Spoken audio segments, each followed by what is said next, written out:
बिस्मिल्लाहिर्रहमानिर्रहीम। आज तक के मुअज़्ज़ज़ नाज़रीन अस्सलाम वालेकुम। अब किस नंबर 256 मुलाहिज़ा फरमाएं। इसका मतलब था कोई गड़बड़ हो चुकी थी। हम दोनों ने बैक वक्त सवालिया नज़रों से एक दूसरे को देखा और फिर मेरी निगाह अकबी मंदिर दिखाने वाले आईने तक जा पहुंची। वहाँ उभरने वाला मंदिर बड़ा ही तशवीशनाक और फिक्र अंगेज था। मैंने अपने अकब में 350 गज के फासले पर 2 पुलिस मोबाइल को देखा था। उन दोनों के दरमियान भी 200 गज से ज्यादा फासला रहा होगा। आगे वाली मोबाइल तो वही थी जिसमें शकीब सवार था, जबकि उसके ताक़ुब में आने वाली मोबाइल की पेशानी पर मखसूस लाइट घूमती नजर आ रही थी। खौफनाक सायरन की आवाज़ भी उसी मोबाइल से खारिज हो रही थी। इसका यही मतलब था थाने के सामने खड़ी हुई मोबाइल भी हमारे ताक़ुब में लग गई थी। वो अपने भाई बंदों की मदद और हमारी सरकोबी के लिए हवा के घोड़े पर सवार होते बढ़ते चले आ रहे थे। मैं खुल्लम खुला कानून को अपने हाथ में नहीं ले सकता था। मैंने शकीब उस्मानी को घेरने का ख्याल दिल से निकाल दिया और शहराड़ की रफ्तार को मुमकिन हद तक बढ़ाता चला गया। शकीब उस्मानी असली पुलिस वालों से कैसे निमटता ये देखने का मौका था और ना ही वक्त। मैंने झील पार के किनारे से मुड़ने के बाद अपनी गाड़ी को अल्लामा इकबाल रोड पर डाल दिया। क्या फ्लैट पर जाने का इरादा है? सद्दफ ने सरसराती आवाज में इस्तफसार किया।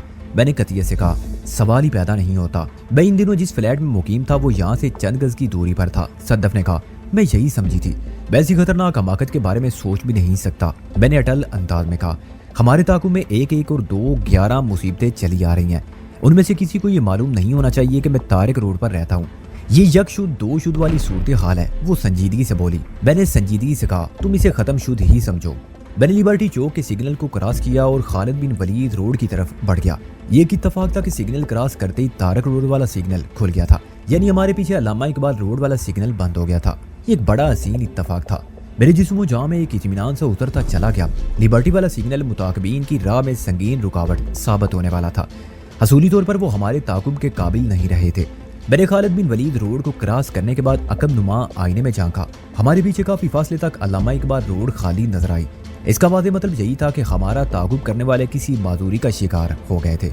थोड़ा आगे आने के बाद मैंने शहराड़ को कश्मीर रोड पर डाल दिया।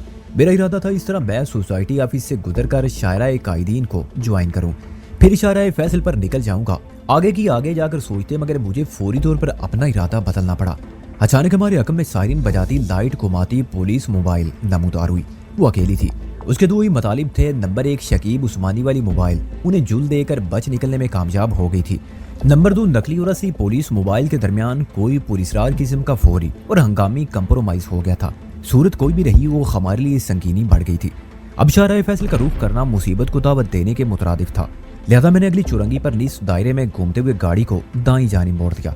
ये इलाका कदरे कम रौनक वाला था। एक टूटी फूटी सड़क से गुजरने के बाद मैंने शहराड़ की स्पीड बढ़ा दी।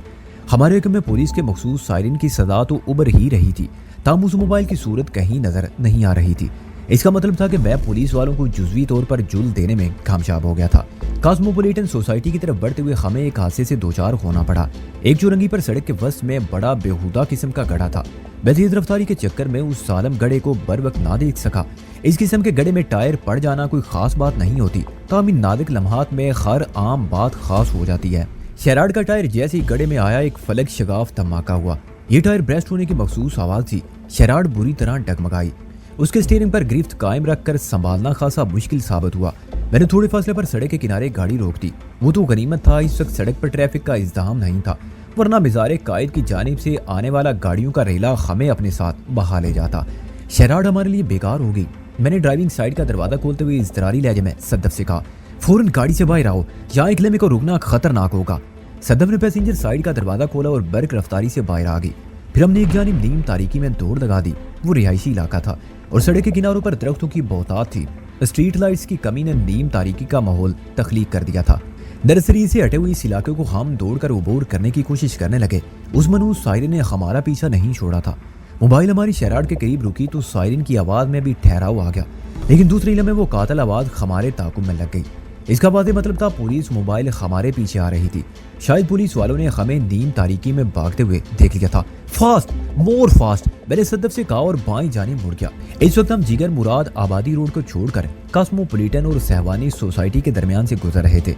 इस गैर मसरूफ सड़क पर अच्छी खासी तारीकी थी जो हमारे लिए एक महफूज आड़ का काम कर रही थी। अभी तक पुलिस मोबाइल मज़कूरा सड़क पर नहीं मुड़ी थी। मैंने दानिस्ता सड़क अबूर करके राइट हैंड लिया ताकि फौरी तौर पर पुलिस वालों की निगाहों में ना आ सके। इस तारीख फुटपाथ पर दौड़ते हुए हम ने डेंटिंग पेंटिंग के गैराज को पीछे छोड़ा। फिर एक मजदूर होटल के नजदीक से गुजरते हुए हासांग पार्क पहुंच गए। छुपने के लिए ये पार्क खासा मुनासिब रहेगा, मैंने सद्दफ से कहा। सद्दफ ने ताइदी अंदाज में गर्दन हिला दी। हासांग नामी इस पार्क का गेट गुरु मंदिर की तरफ था। बाकायदा गेट से दाखिल होने का वो मौका नहीं था। फिर भी ये जरूरी नहीं था इस वक्त गेट खुला भी हुआ हो। पार्क के गिरदा गिर्द आहिनी रेलिंग नस्ब थी जिसकी ऊंचाई बमुश्किल 6 फुट रही होगी। 3 फुट बुलंद आहिनी जंगला अपने नीचे बनी 3 फुट ऊंची पुख्ता दीवार में गड़ा हुआ था। इस कुल 6 फुट की बुलंदी को फलांगना हमारे बाएं हाथ का खेल था। उसी लम्हे पुलिस मोबाइल उस तारीख सड़क पर नमूदार हुई। हमारे दरमियान इतना फासला था कि उन लोगों की हम पर नजर नहीं पड़ी होगी। हमने एक लम्हे के लिए एक दूसरे की आंखों में देखा और दूसरे ही लम्हे आवाज पैदा किए बगैर वो आहिनी जंगला अबूर करके हासांग पार्क के अंदर पहुंच गए। वो पार्क का एक कार्नर था और इस वक्त मुकम्मल तारीकी में डूबा हुआ था। पार्क के दीगर हिस्सों में भी किसी किस्म की हलचल नजर न आई। पहली नजर में यही महसूस हुआ कि पार्क में आमदोशुद का वक्त खत्म हो गया था।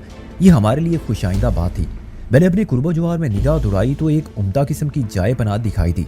चंद फुट के फासले पर बच्चों की तफरीह और खेल कूद के लिए मुख्तलिफ नोयत के झूले मौजूद थे। उन्हीं में एक पाइप गेम भी था। लगभग 2 फुट कतर का एक पाइप एल शेप में आहनी एंगल आयरन के फ्रेम में जकड़ा हुआ था। मजकूरा पाइप जमीन से कमोबेश 3 फुट की बुलंदी पर नस्ब था। एल शेप पाइप के एक सिरे पर 3-4 स्टेप का जीना बना हुआ था जहाँ से बच्चे ऊपर चढ़कर पाइप के मुंह तक पहुंचते। पाइप में दाखिल होकर वो अंदर ही अंदर सफर करते हुए दूसरे सिरे से बाहर आते। कभी इस सिरे पर कोई फिसल पट्टी भी नस्ब रही होगी ताकि बच्चे उस पर स्लाइडिंग कर सके, मगर वो स्लाइडिंग बोर्ड मकफूल था। अलबत्ता उसे सहारा देने वाला आहनी फ्रेम अपनी जगह पर इस्तादा था। पुलिस वालों से बचाने के लिए इस पाइप से ज्यादा मौजू और कोई मुकाम नहीं हो सकता था। मैंने एक लम्हे में फैसला किया और फिर सद्दफ को अपने फैसले से आगाह कर दिया। आइंदा 15 सेकंड के अंदर हम उस पाइप में आर्जी सुकूनत इख्तियार कर चुके थे। पुलिस के मखसूस सायरन की सदा हमारी समातों से टकराई और मोबाइल पार्क के पहलू से गुजरते हुए गुरु मंदिर की जानिब बढ़ गई। मैंने एक इत्मीनान बख्श तवील सांस खारिज की। उन्होंने हमें नजरअंदाज कर दिया था। थोड़ी देर बाद उस मोबाइल खबीस के सायरन की आवाज मालूम हो गई। लगता है वो चले गए। सद्दफ ने मेरे कान में सरगोशी की। मैंने भी सरगोशियाना अंदाज में कहा, बज़ाहिर तो यही नजर आ रहा है। फिर हम बाहर निकले। उसके लहजे में इस्तफसार था। मैं उसकी मुश्किल समझ रहा था, ताहम एहतियात के पीछे नजर अभी नहीं 5 मिनट बाद वो खामोश हो गई। इसके सिवा कोई चारा भी नहीं था। हम उस आहिनी पाइप में बुरी तरह ठुनसे हुए थे। पाइप का स्लाइडिंग वाला हिस्सा टूट जाने के सबब उसकी लंबाई इतनी नहीं बची थी कि हम एक सेर में लेट सकते। इस वक्त हम एक दूसरे से जुड़े लेटे थे। हमारे बदन एक दूसरे में पैबूस थे और सांसों की तपश हमें अपने चेहरों पर महसूस हो रही थी, एक दूसरे की सांसों की। हालात की सितम ज़रीफ़ी ने खिलाफ तवक्को हमें बेहद करीब कर दिया था। इस पाइप में ठुंसने का अमल इस कदर पेचीदा है कि इस अमल से गुजरे बगैर इस कैफियत को महसूस नहीं किया जा सकता। सदफ अपनी पिस्ता कामती के बायस मेरे वजूद में सिमट कर रह गई। यूं लगता था मैंने किसी बड़ी उम्र के बच्चे को गोद ले लिया हो। गोद के तस्वुर से मेरा ख्याल आपो आप माजी बईद में भटकने लगा। अपनी माँ की आगोश में नरमी और गर्मी यादाश्त में महफूज थी। मैं चंद लम्हात के लिए अपनी माँ के मुनव्वर चेहरे को तखय्युल की आंख से देखता रहा।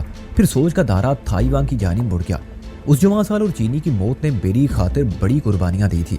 इब्तदाई दिनों में मैंने उसकी आगोश का गुदाद भी परखा था। थाईवान बड़ी अजीबो गरीब औरत थी। वो सिंगापुर में एक मसाज पार्लर चलाती थी और खासी सरवत वाली थी।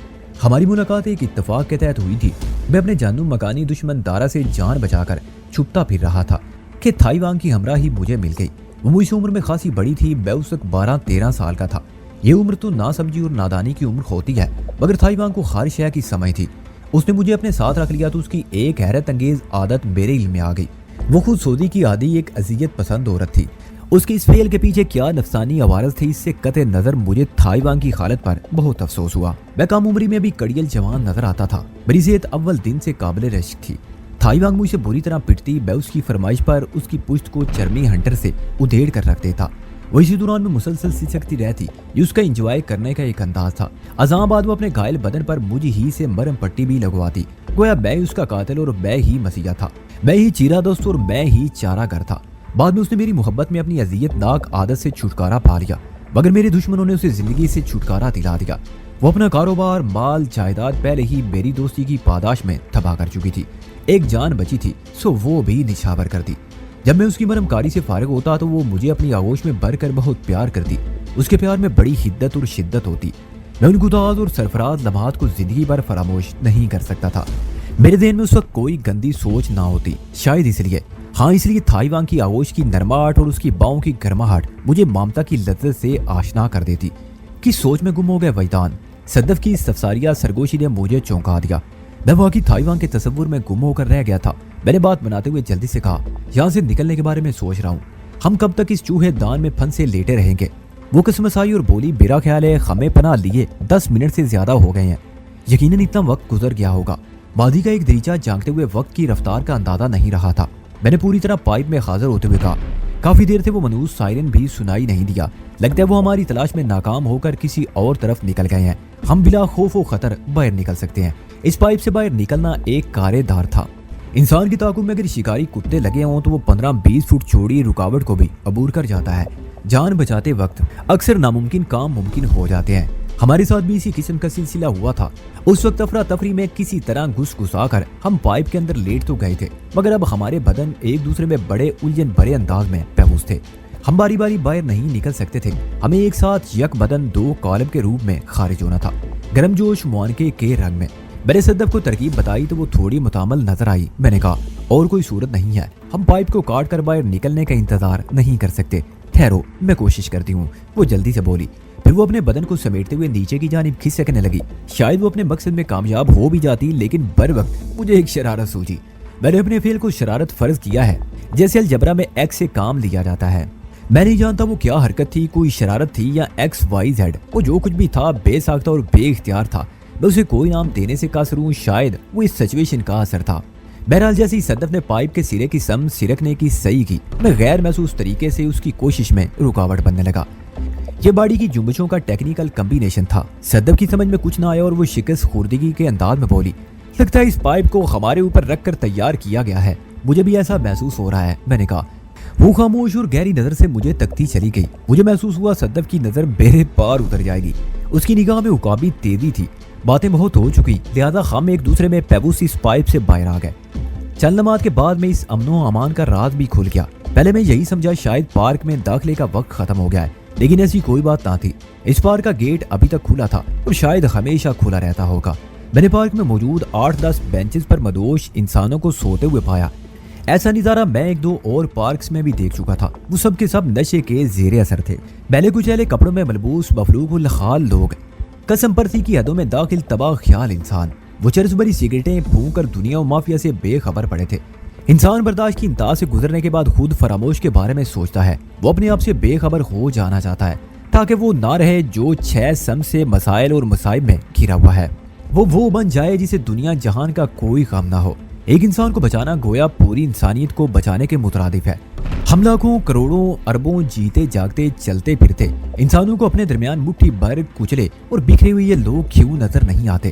ہم بحیثیت مجموعی اتنے بے بس کیوں ہو گئے ہیں کہ ان گنتی کے افراد کا مداوع نہیں کرتے؟ کیا یہ انسانیت کی تذلیل نہیں ہے؟ میں ان سلگتے خیالات کو ذہن میں بسائے پارک سے باہر آ گیا۔ وہ گرو مندر والی سائیڈ تھی۔ ہم نے خاموشی سے کلیٹن روڈ کراس کی اور کلیٹن روڈ مارکیٹ کے سامنے کھڑے ہو کر سواری کا انتظار کرنے لگے۔ صدف نے تشویش بھرے لہجے میں پوچھا، ہماری شہراٹ کا کیا ہوگا؟ کچھ بھی نہیں ہوگا، میں نے پرخیال انداز میں جواب دیا۔ زیادہ سے زیادہ یہی ہو سکتا ہے، جھنجھلائے اور سٹ بٹھائے پولیس والے اسے اٹھوا کر اپنے تھانے لے جائیں گے۔ مناز باقر صاحب خود ان لوگوں سے نمٹ لیں گے، اب ہم تو اس طرف جانے سے رہے۔ وہ خاموش ہوگی۔ چند لمحات کے بعد میں نے پوچھا، صدف تمہارا کیا ارادہ ہے؟ میں نے سوچا پہلے تمہیں گھر پہنچاؤں پھر اپنے فلیٹ کی طرف نکل جاؤں۔ میں فی الحال تمہارے ساتھ جا رہی ہوں، تمہارے فلیٹ پر۔ میں نے قدرے حیرت اسے دیکھا، وہ جلدی سے وضاحت کرتے ہوئے بولی، تم میرے لباس کا حشر دیکھ رہے ہو؟ کیا میں اس ڈریس اور اس سلیے میں ماما پاپا کے سامنے جاؤں گی؟ ایک لمحے کے وقفے سے اس نے اضافہ کرتے ہوئے کہا، پھر میری گاڑی بھی تو تمہارے فلیٹ پر پارکنگ میں کھڑی ہے۔ اب میرے خاموش ہونے کی باری تھی۔ پچھلے ایک گھنٹے میں ہم دونوں جس مارا ماری دوڑ بھاگ اور افراتفری سے گزرے تھے، اس نے ہمارے اندر تھکن بھرنے کے ساتھ ہی ہمارے الیوں کا بھی کباڑا کر دیا تھا، اور رہی سے ہی کسر اس مختصر پائپ نشینی نے پوری کر دی تھی۔ صدف میرے فلیٹ پر پہنچ کر اپنی حالت درست کر سکتی تھی۔ وہاں مناسب میک اپ کے سامان کے علاوہ زرگل کے چند ملبوسات بھی دستیاب تھے۔ میں نے اس کے فیصلے پر ساتھ کیا۔ اسی لمحے ایک یلو کیب مل گئی۔ اس وقت رات کے 12:05 کا وقت تھا۔ تھکی ماندی رینگتی کھسکتی وہ ناگن صفت شب اپنا آدھا راستہ طے کرنے کے بعد نئے دن کا آغاز کر چکی تھی۔ انگریز نے بھی کیا دماغ پایا ہے، پوری کائنات کا دن طلوع آفتاب سے شروع ہوتا ہے اور یہ نصف شب سے اپنی تاریخ بدلتے ہیں۔ ہم سالہ سال سے ان کے غلام رہے ہیں، لہذا ہمارے غلام ذہن ان کی اندھی تقلید پر آج بھی مجبور نظر آتے ہیں۔ جن قوموں کا اپنا کلچر، تہذیب، روایت اور اصول و ضوابط نہیں ہوتے، انہیں زندگی بھر دوسروں ہی کا دست نگر رہنا پڑتا ہے۔ کاش میرے مسلمان بہن بھائیوں کو پتہ چل جائے جو قوमें किसी और की ज़बान में अपने मुल्क का निज़ाम चलाती हैं वो कभी कामयाब नहीं होती। काश मुसलमानों को किसी तरह पता चल जाए कि मुसलमान का दिमाग तमाम कौमों से अल्लाह ने बेहतर बनाया है, क्योंकि मुसलमान वो वाहिद इंसान है जो अल्लाह को पहचान गया है। अगर हमारा तमाम स्कूलों का निज़ाम उर्दू होता और मेडिकल की तालीम उर्दू में होती तो हर मिडिल पास डॉक्टर बन सकता था। लेकिन अफसोस मुसलमान आलम कुफर की साजिश को नहीं समझ सका और खुद मुसलमान ही कुफर के आलाकार चंद रुपयों की खातिर बन गए हैं। पाकिस्तान में बिजली की कमी नहीं बल्कि खुद कर दी जाती है। जानते हैं क्यों? क्योंकि पाकिस्तान दुश्मन अनासर हमारे कारखाने बंद करके हमें भूख और इफलास में धकेल कर अपना गुलाम बनाना चाहते हैं। क्योंकि मुस्लिम दुश्मन बहुत चालाक हैं, वो जानते हैं भूख किसी मजहब को नहीं मानती। इसी वजह से मुस्लिम की कामयाबी के सामने जानबूझकर ये रुकावटें रखी जा रही हैं ताकि मुस्लिम कामयाब ना हो। अभी भी वक्त है, काश मुसलमान जाग उठें। सद्दफ को रुखसत हुए आधे घंटे से ज्यादा हो गया था और अब मैं भी शावर लेने के बाद फ्रेश अप हो चुका था। मैं टेलीफोन सेट के पास आ बैठा और पहले मिनास बाकर के घर के नंबर डायल करने लगा।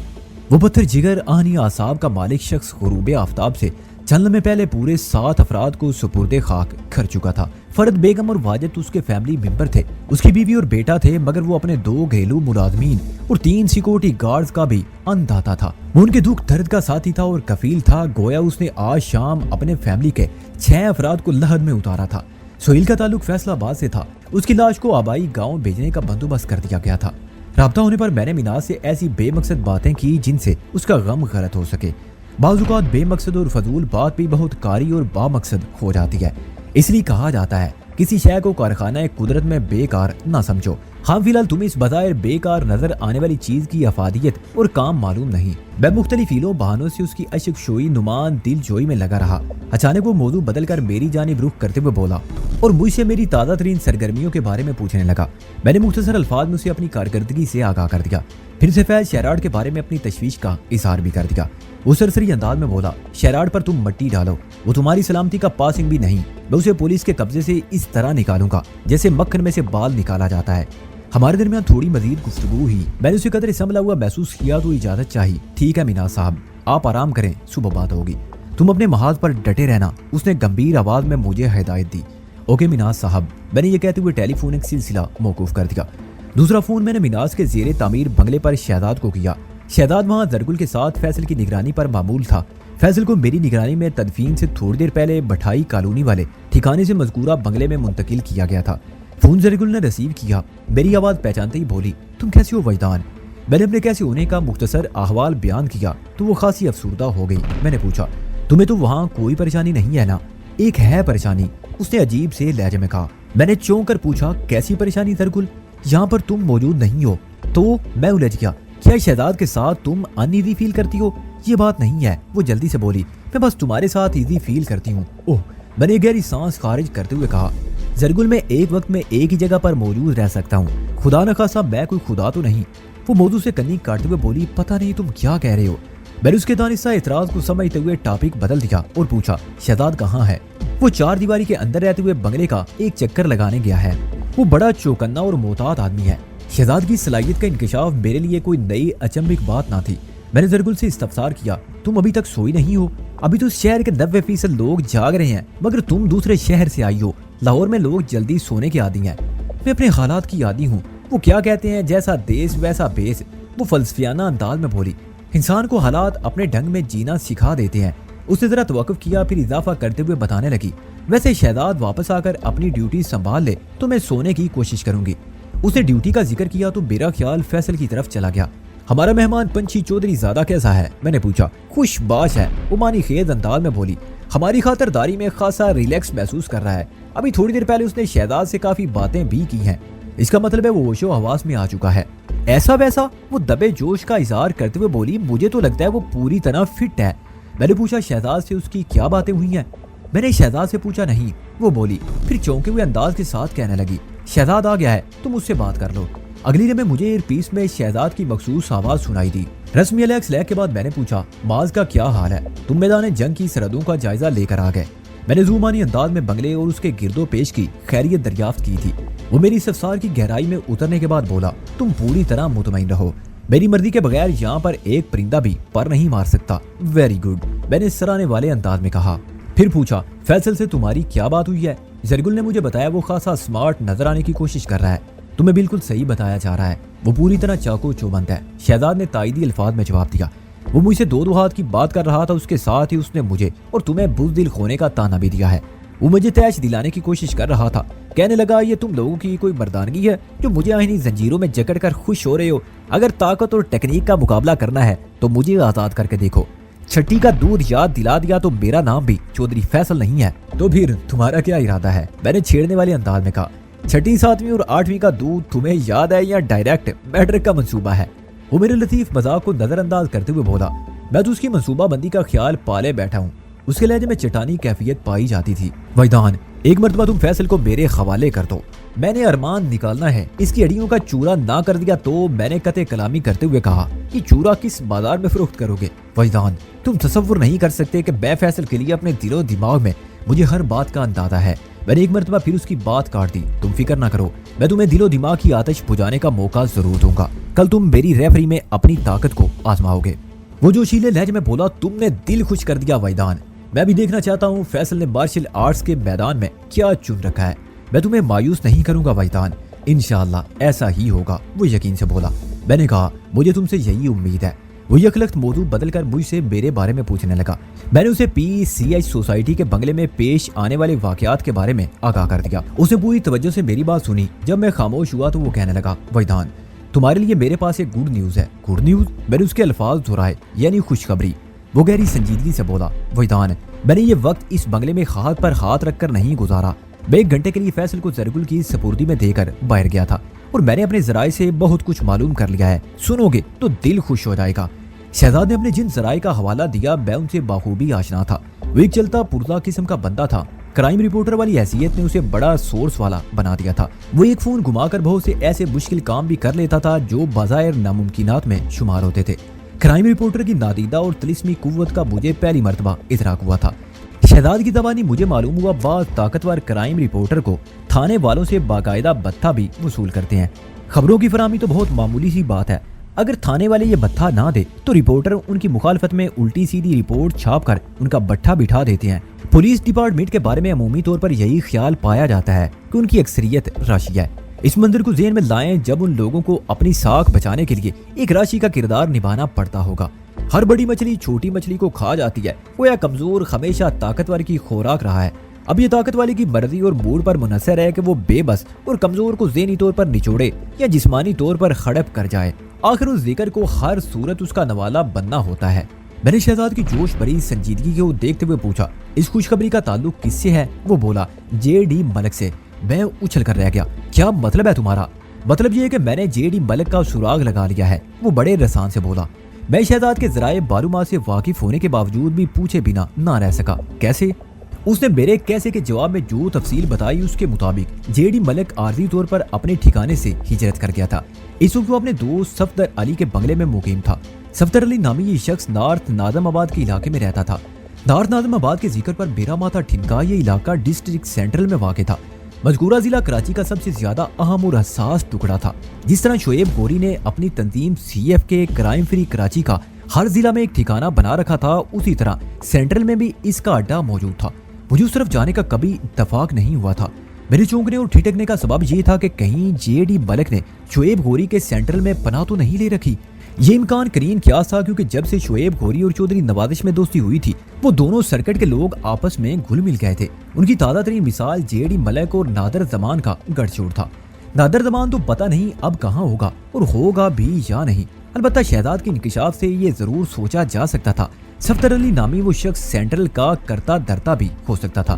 یہ ایک نہایت ہی اہم اطلاع تھی میرے لیے۔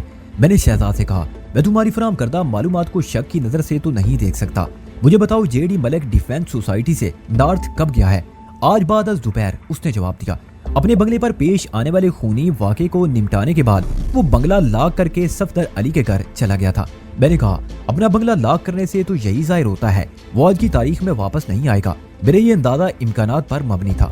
میں نے اس سلسلے میں بھی سنگن لینے کی کوشش کی ہے، شہزاد وضاحت کرتے ہوئے بولا۔ وہ 1-2 دن وہاں رکے گا جب تک ادھر کے حالات سازگار نہیں ہو جاتے۔ میں نے چلنے میں سوچنے کے بعد شہزاد کو اپنے خیالات سے آگاہ کیا تو وہ چونک اٹھا۔ حیرت بھرے لہجے میں بولا، کمال ہے، میں نے اس زاویے سے غور نہیں کیا تھا۔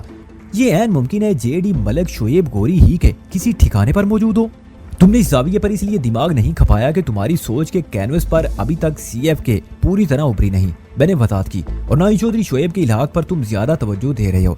उसकी एक वजह यह भी हो सकती है कि मिनाज साहब के साथ पेश आने वाले खून चुका वाक़े ने तुम्हारे सोचने समझने की सलाहियत को मुतासर किया हो। वो ताइदी अंदाज में बोला, तुम बिल्कुल दुरुस्त समत में क्या सराई कर रहे हो, बल्कि हकायक नुमाई कर रहे हो। मैं आज सुबह से बहुत अपसेट हूँ, ऐसा होना भी चाहिए। तुम्हारा ये रद्द अमल ऐन फितरी है, मैंने हमदर्दी से भरपूर लहजे में कहा। इंसान एक हसास और बाशऊर मखलूक है, अपने प्यारों को मिलने वाली खुशी और गम से इसे मुतासर होना चाहिए, वरना इसमें और पत्थर में क्या फर्क रह जाता है। वो सवालिया अंदाज में बोला, वैतान, जब कोई शख्स कदम कदम पर हमें फायदा पहुंचाता है तो हम उसे खैर ख्वाह समझने लगते हैं। इस तरह अगर कोई शख्स हमें मुसलसल नुकसान पहुंचाने पर कमर बस्ता हो जाए तो वो हमारे दुश्मनों में शुमार होने लगता है। अपने दोस्तों और दुश्मनों का हिसाब तो चुकता करने रहना चाहिए ना। मैं बड़ी हद तक उसकी बात समझ गया, ताहम अनजान बनते हुए पूछा, मैं समझा नहीं, तुम कहना क्या चाहते हो? मैं ये कहना चाह रहा हूँ, वो वजाती अंदाज इख्तियार करते हुए बोला, मिराज बाकर साहब मेरे खैर ख्वाहों में टॉप ऑफ दी लिस्ट का एजाज रखते हैं। उन्होंने मुझ पर अनगिनत एहसानात कर रखे हैं। मैं उन सलूक लम्हात को शुमार करने बैठूं तो जिंदगी बीत जाएगी, लेकिन गिनती खत्म ना हो। उसकी आवाज में बर्राहट उतर आई। एक लम्हे का तवक्कुफ करने के बाद बोला, फैतान, क्या मैंने चूड़ियां पहन ली हैं, या मैं इतना ही गया गुजरा हूं कि अपने उस अजीम मोहसन को पहुंचने वाले नुकसान का हिसाब ना मांग सकूं? क्या फरत बेगम और वाजिद का खून मुझसे कोई तकाजा नहीं करता? मेरी ये जान और ताकत किस काम की कि मैं उन सफाक कातलों का एक बाल भी बांका ना कर सकूं? शहजाद इस वक्त बेहद जज्बाती हो रहा था। मैंने समझाने वाले अंदाज में उसे तसल्ली दी, शहजाद, मैंने दर्दनाक अजाब में मुब्तला करने के बाद मौत के घाट उतार दिया, तुम खुद को संभालने की कोशिश करो। वो बेतरह फट पड़ा। तुम इसलिए इत्मीनान से बात कर रहे हो कि तुमने उन 4 कमांडोज को हलाक करके अपने जिगर में ठंडक उतार लिया। मुझे बताओ मैं क्या करूं? मेरे दिलो दिमाग में जो अलाव रोशन है, मैं उसे किसके खून के छींटों से बुझाऊं? हर शख्स का अपना मामला होता है। मुझे एक बात बताओ वैदान। वो बड़े हिजान खेज अंदाज में रुका, फिर मुझसे मुस्तफसर हुआ, हम दोनों भूखे हों, तुम पेट भरकर खाना खा लो और मैं सामने बैठा लुलचाई हुई नजरों से तुम्हें देखता रहूं। क्या इस वेखन देखन में मेरी भूख मिट सकती है? हरगिज नहीं, मैंने कतियत से कहा। तो फिर मेरे सुकून का कोई बंदोबस्त करो। तुम क्या चाहते हो? मैंने कहा, तुम्हारे ज़हन में कुछ तो होगा। वो बोला, 4 कमांडर्स को तो तुमने जहन्नुम का वीजा दिलाकर रवाना कर दिया, मगर उनका बाबा आदम अभी जिंदा है। उन्होंने ही उस शख्स की इमाम पर मिराज साहब के बंगले को कब्रिस्तान में तब्दील किया था। मैं जेडी मलिक के खून से अपनी प्यास बुझाना चाहता हूँ। डन। मैंने 2 टोक अंदाज में अपना फैसला सुना दिया।